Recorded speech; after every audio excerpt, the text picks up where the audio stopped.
बच्चों ये है आपका लेक्चर 246 और हम कर रहे थे chapter 8 wind storms and cyclones के एक्स्ट्रा क्वेश्चन आंसर्स। सो हमने एक्स्ट्रा क्वेश्चंस में 6 क्वेश्चंस डिस्कस कर लिए थे, अब हम आगे डिस्कस करते हैं। सो 7th क्वेश्चन देखते हैं एक्स्ट्रा क्वेश्चंस में। From which word monsoon is derived?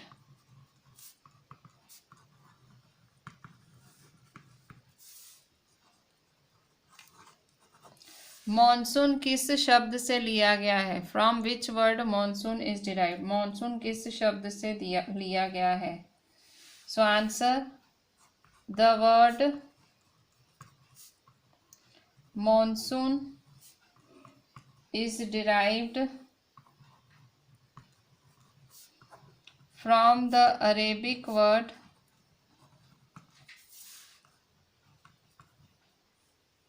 मौसम। तो ये जो वर्ड मॉनसून कहाँ से लिया गया है? अरेबिक वर्ड मौसम से लिया गया है, विच मीन्स सीजन, जिसका मतलब सीजन होता है। तो मॉनसून वर्ड लिया गया है अरेबिक वर्ड मौसम, जिसका मतलब है season. Next question, what is monsoon? तो ये कह रहा है मॉनसून शब्द ही कहाँ से लिया गया है, ऊपर ऐसे पूछ रहा है मॉनसून शब्द कहाँ से लिया गया है। तो मॉनसून शब्द अरेबिक शब्द मौसम से लिया गया है, जिसका मतलब सीजन होता है। What is monsoon? तो मॉनसून क्या होता है? Monsoon the winds from the oceans that carry water, so वो ओशंस से जो विंड्स आती हैं, the winds from the oceans that carry water and bring rain और बारिश लाती है, are called monsoon. So monsoon क्या है? वो विंड्स जो ओशियंस से, the winds from the oceans that carry water, जो ओशियंस से, सागर से आती हैं, सागर से पानी लाती हैं और बारिश लाती हैं, उसे कहते हैं monsoon. 9th, in which areas do the thunderstorms develop very frequently?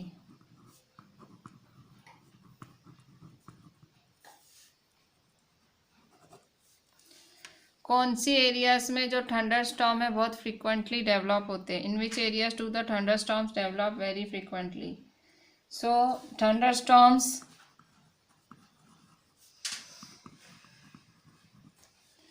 develop in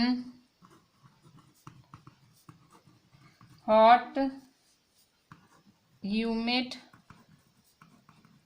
tropical areas like India very frequently. Thunderstorms कहाँ डेवलप होता है? Thunderstorms hot, humid, tropical areas में डेवलप होता है। थंडरस्टॉर्म्स का मतलब आंधी। So thunderstorms develop in hot, humid, tropical areas in India very frequently. So बहुत जल्दी जल्दी होता है वो। Next, 10th, what is thunderstorm?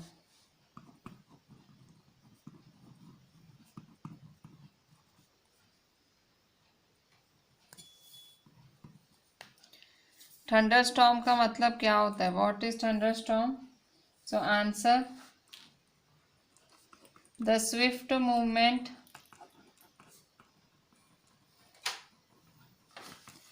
of falling water,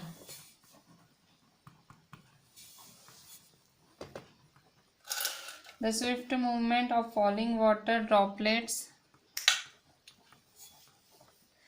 मतलब जो ड्रॉपलेट्स गिरते हैं, the swift movement of falling water droplets along with the rising air.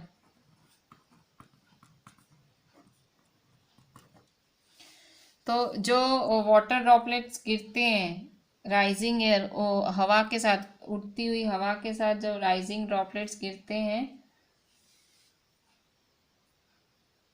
Rising air creates lightning,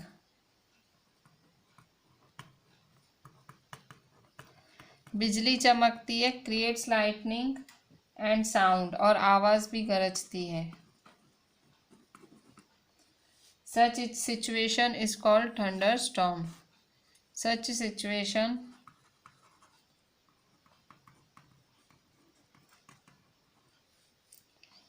is called thunderstorm.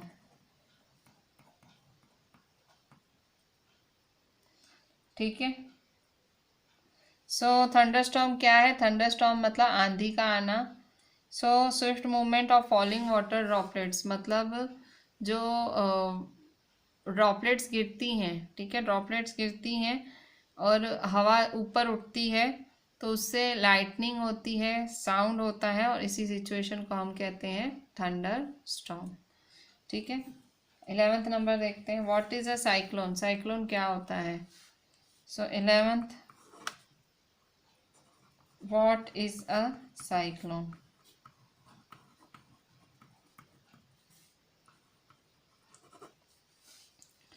So cyclone क्या होता है? Cyclone, it is a very low pressure system, it is a very low pressure system,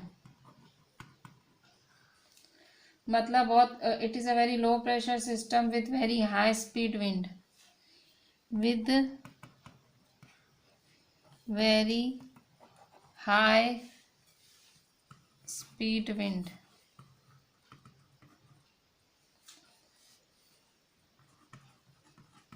revolving around it.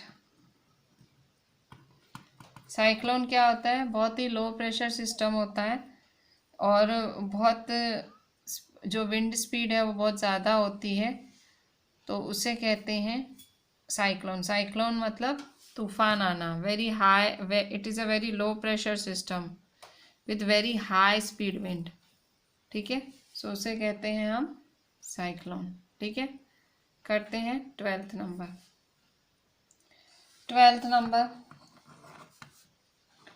what are the other names of cyclones? What are the other names of cyclones? Cyclones के और नाम क्या होते हैं? So answer, first hurricane, second typhoon. ठीक है। सो cyclone के दो और नाम होते हैं, हरिकेन और टाइफून। ठीक है। हरिकेन और टाइफून, ये है साइक्लोन के और नाम। 13th, what are the factors which contribute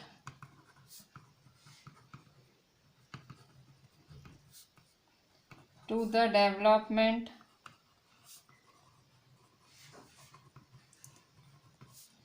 of cyclones?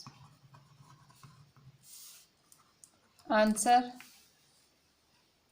Cyclone के डेवलपमेंट में कौन कौन से फैक्टर्स कंट्रीब्यूट करते हैं? साइक्लोन के डेवलपमेंट में कौन कौन से फैक्टर्स कंट्रीब्यूट करते हैं? सबसे पहले wind speed,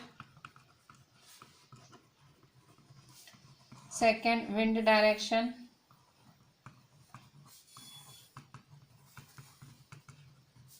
third temperature,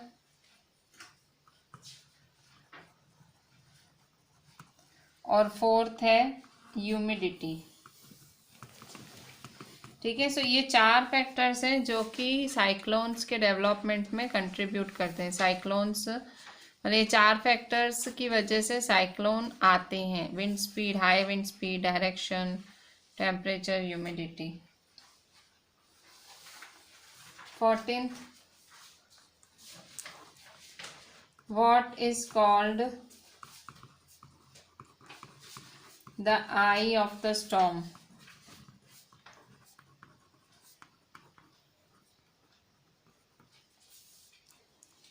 Answer: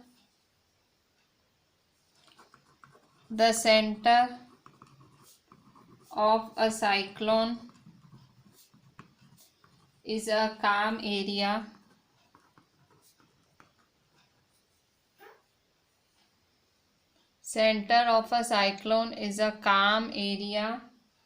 called the eye of the storm.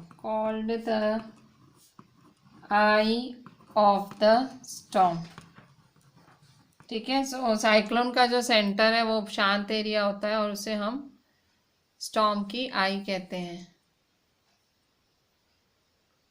15th number. What is a tornado? Tornado का मतलब क्या होता है? What is a tornado? So answer: a dark funnel shaped cloud. सो एक फनल शेप्ड क्लाउड होता है that reaches from the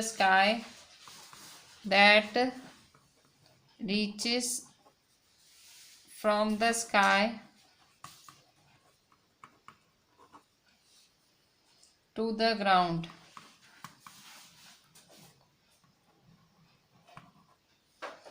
Is called tornado.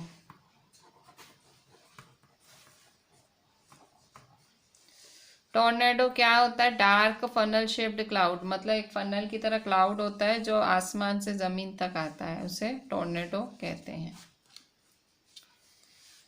16th number. What are the two technologies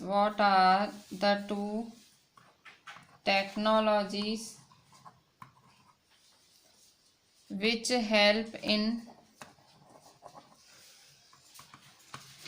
making forecast of a cyclone? Cyclone आने वाला है, कौन सी technologies use होती हैं cyclone आने वाला है वो बताने के लिए? सो सैटेलाइट्स और सेकंड है रडार्स. सो सैटेलाइट्स और रडार्स की मदद से हमें पता लगता है कि भाई साइक्लोन आने वाला है. 17th number. When was Odisha hit by cyclone?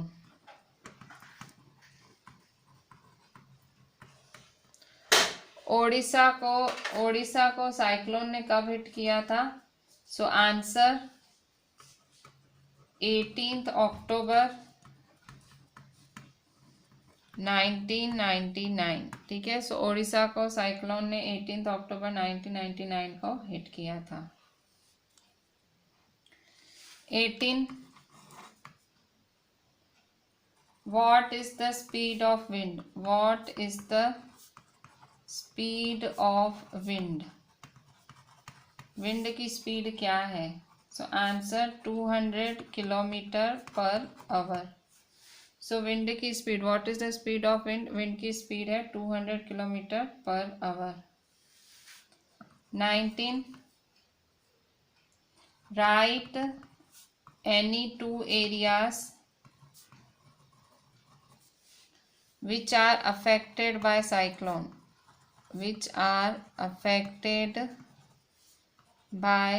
cyclone. So 2 areas का नाम लिखो जो कि साइक्लोन से अफेक्टेड है. सो फर्स्ट ट्रांसपोर्ट और second communication.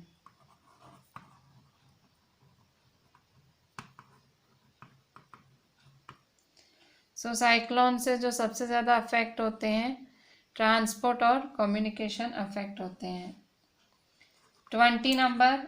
When is it easier to row boat? जो आप बोट चलाते हो, बोट में जो आप वो यूज़ करते हो रॉड जैसा जिसको चप्पू बोलते हैं, रो. सो कब इजी होता है बोट को रो करना, चलाना? So answer, it is easier to row boat, मतलब बोट चलाना तब इजी होता है if there is wind, if there is wind coming from behind us, मतलब जब आपके पीछे से विंड आती है तो रोज बोट चलाना इजी हो जाता है। आपके पीछे से हवा आती है तब, सामने से नहीं, from behind us. 21, what is direction of moving air?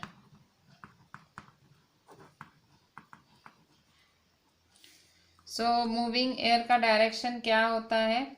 So air moves from high pressure to the region of low pressure, air moves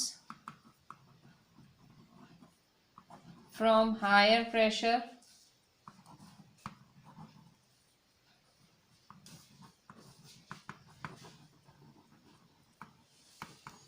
to the region of lower pressure। So air कैसे move करती है? Higher pressure region से lower pressure region तक। 22,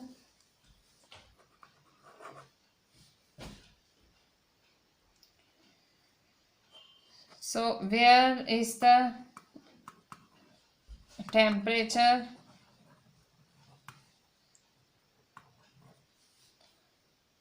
more on earth? सो अर्थ पे temperature कहाँ ज़्यादा है? Where is the temperature more on earth? So answer, तो आपको पता है कहाँ सबसे ज़्यादा टेम्परेचर है? इक्वेटर पे। So the equator of earth get more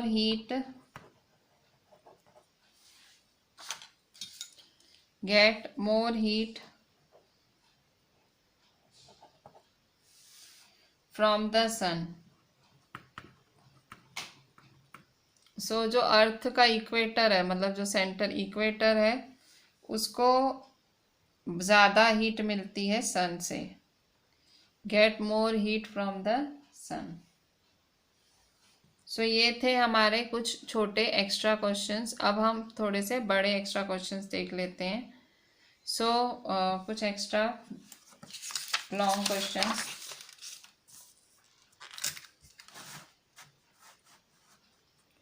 so long questions में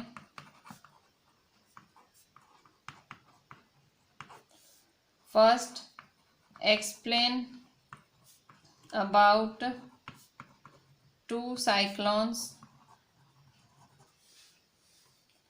by which Odisha was hit in 1999। So 2 cyclone के नाम लिखो जिनसे ओडिशा को हिट किया गया था 1999 में। सो कौन से 2 साइक्लोन को ओडिशा ने हिट किया था 1999 में? सो पहला था, first, Odisha was hit by a cyclone with wind speed of 200 km/h on 18 October 1999। सो पहला ओडिशा को पहला साइक्लोन कब हिट हुआ था? 18 अक्टूबर 1999, और उसकी स्पीड क्या थी? 200 km/h। इस साइक्लोन से क्या नुकसान हुआ? So this cyclone smashed 45,000 houses. इससे 45 घर उजड़ गए, मेकिंग 7 लाख पीपल होमलेस।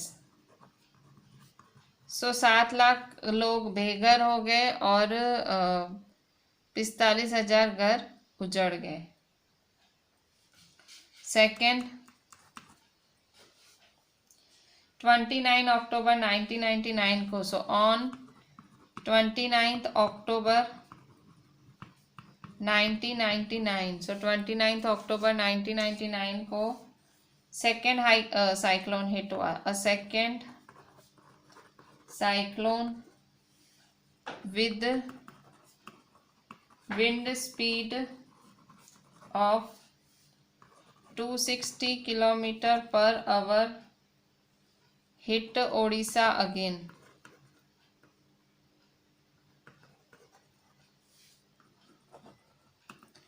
सो 29 अक्टूबर 1999 को सेकेंड साइक्लोन ने भी 260 किलोमीटर पर आवर की स्पीड से ओडिशा को फिर से हिट किया। थाउजेंड्स ऑफ पीपल, हजारों लोगों की लाइफ चली गई। Thousands of people lost their lives. ठीक है, सो हजारों लोगों की लाइफ चली गई। Thousands of people lost their lives. Property worth crores of rupees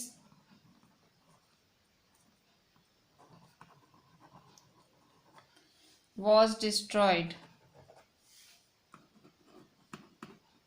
मतलब करोड़ों की प्रॉपर्टी डिस्ट्रॉय हो गई। ठीक है, सो 29 अक्टूबर 1999 को दूसरा साइक्लोन हिट हुआ 260 किलोमीटर पर आवर से और हजारों लोगों की लाइफ चली गई और property worth crore of rupees was destroyed. So करोड़ों रुपए की प्रॉपर्टी हो गई डिस्ट्रॉय। सो ये था हमारा फर्स्ट नंबर। अब हम देखेंगे second number. Second number,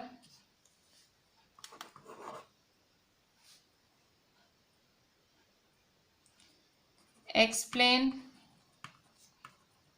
with the help of an activity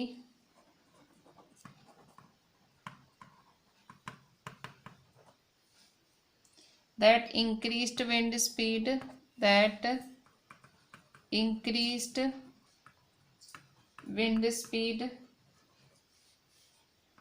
is accompanied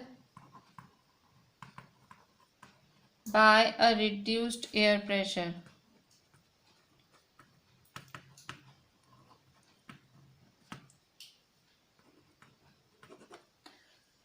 देखो, एक एक्टिविटी से बताओ कि इंक्रीज्ड विंड स्पीड, बढ़ती हुई जो हवा होती है उसके साथ रिड्यूस्ड एयर प्रेशर भी आता है। तो ये एक्टिविटी से बताना है। सो वो एक्टिविटी बॉटल वाली एक्टिविटी आपको करनी है। वो पीस ऑफ पेपर को क्रम्पल करना है। ठीक है, सो इसका आंसर लिखते हैं। सो इसका आंसर है crumple a small piece of paper into a ball of size smaller than the mouth of an empty bottle. एक खाली बॉटल में छोटा सा पीस डाल दो ऐसे क्रम्पल करके। Hold the empty bottle on its side, तो उस खाली बॉटल को साइड में पकड़े रखो। And place the paper ball just inside its mouth, और एक पेपर बॉल रख दो। Now try to blow on the ball to force it into the bottle, और जोर से फूंक मारो ताकि वो बॉल अंदर चला जाए बॉटल के। When we blow into the mouth of the bottle the air near the mouth has higher, तो जब आप ऐसे फूंक मारोगे बॉटल पे तो जो वो बॉटल का मुंह है उस पे जो एयर है has higher speed, this decreases the pressure there. So उस इतनी हायर स्पीड की वजह से जो है प्रेशर डिक्रीज हो जाता है। The air pressure inside the bottle is higher than near the mouth. So जो एयर प्रेशर है जो बॉटल के अंदर वो ज़्यादा होता है माउथ के कंपेयर में। मतलब the air inside the bottle pushes the ball out. So क्या करता है, वो जो अंदर एयर के अंदर जो प्रेशर है वो बॉल को पीछे की तरफ ढकेलता है और हमारा मुंह से आगे की तरफ ले जाता है। सो ये बॉटल वाली एक्टिविटी से आप बता सकते हो कि भाई air wind speed is accompanied by a reduced air pressure. So इस एक्टिविटी से आप बता सकते हो wind speed is accompanied by reduced air pressure. ठीक है, So with this I am ending my today's lecture. So this is me और Rishika ma'am requesting you just write each and everything properly, एक एक चीज़ अच्छे से लिखें and write the answers in detail and in good handwriting and WhatsApp me the entire thing. Thank you. Thanks a lot.